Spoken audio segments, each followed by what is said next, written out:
Depuis 200 ans, les Basiliens sont restés fidèles à leur mission fondatrice d'offrir une éducation catholique à tout ce qu'ils peuvent, avec un effort particulier pour servir ceux qui se trouvent dans le besoin.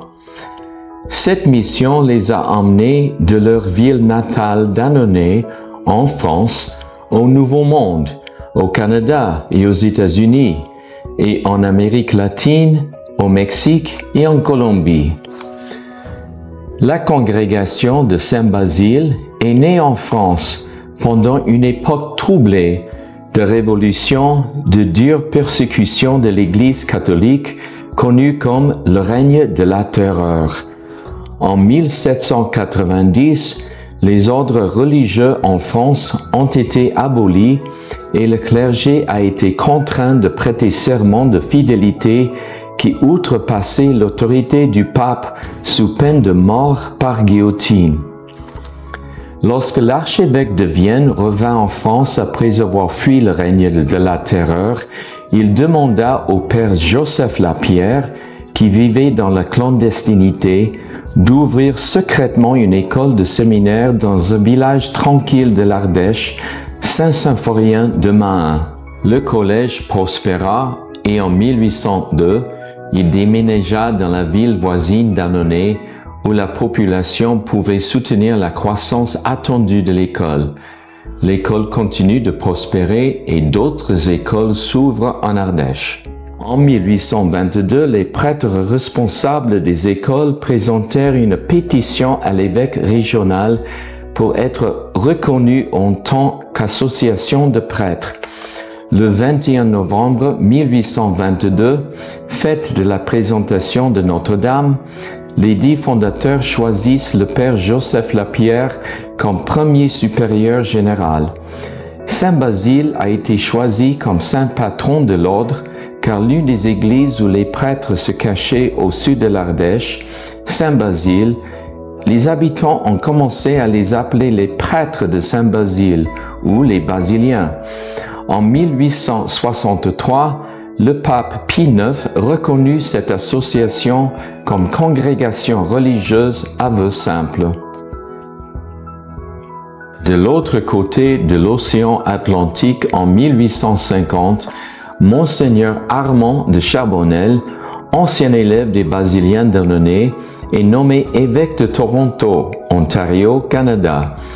Il trouve un besoin particulier pour l'enseignement catholique parmi les familles catholiques irlandaises pauvres de son diocèse. Il a invité ses anciens professeurs d'Annonay à venir au Canada pour établir une école à Toronto. Les Basiliens ont envoyé 4 prêtres, représentant un pourcentage important de leur nombre total de prêtres disponibles. En 1852, le Collège Saint-Michel a ouvert ses portes, offrant dans le style français une combinaison d'études secondaires et post-secondaires. À la demande des évêques locaux du Nouveau Monde, les Basiliens ont continué à établir et à doter en personnel des écoles et des paroisses dans des communautés à travers l'Amérique du Nord, y compris Owen Sound, Sandwich, maintenant connu sous le nom de Windsor, et Amherstburg, Ontario, Détroit, Michigan, Waco, Houston et La Porte, Texas, Rochester, New York, Gary, Indiana, Albuquerque et Las Cruces au Nouveau-Mexique, Vancouver, Colombie-Britannique, Calgary et Edmonton, Alberta. Alors qu'en France, les décrets du gouvernement ont fermé la plupart des écoles religieuses et les ordres religieux ont été dispersés. En 1903, le gouvernement républicain français ordonna la dissolution de tous les instituts religieux. Quelques Basiliens continuent à travailler au Collège du Sacré-Cœur d'Annonay, mais la vie religieuse de la congrégation en France est interrompue pendant 20 ans. Les tensions à la fois canoniques et politiques entre les conseillers basiliens du Nouveau Monde et les dirigeants français de la congrégation aboutirent à un décret de séparation à l'amiable en juin 1922. Le résultat fut deux congrégations distinctes, les Pères basiliens de Toronto et les Pères basiliens de Viviers. En 1955, la congrégation célèbre la réunion des basiliens français et nord-américains. Les basiliens ont été encouragés par l'appel du pape Jean XXIII aux communautés religieuses à envoyer des missionnaires en Amérique latine. Ils ont élargi leur mission auprès des ouvriers migrants mexicains dans le sud du Texas en établissant un apostolat au Mexique.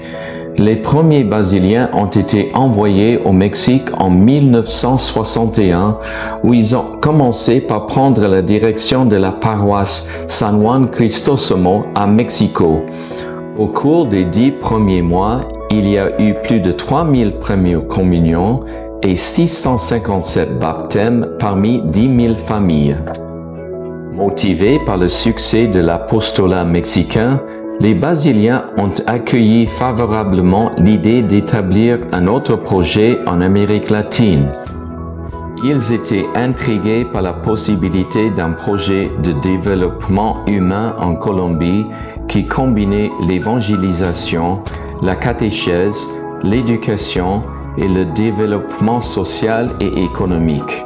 On leur a offert l'opportunité de reprendre une paroisse avec une école rattachée à Cali, Valle, Colombie. Le groupe fondateur des Basiliens est arrivé en Colombie en juillet 1987 et les Basiliens se sont étendus sur leur fondation d'origine à Bogota et à Medellín.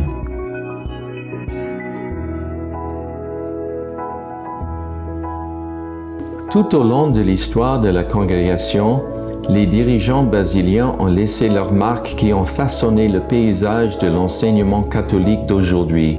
L'un des basiliens les plus influents était le père Henry Carr. Il a été supérieur et le président du Collège Saint-Michel de 1915 à 1925 et supérieur général de la congrégation de 1930 à 1942. Sous sa direction, il a pris de nombreuses décisions pour assurer l'avenir de l'éducation catholique au Canada.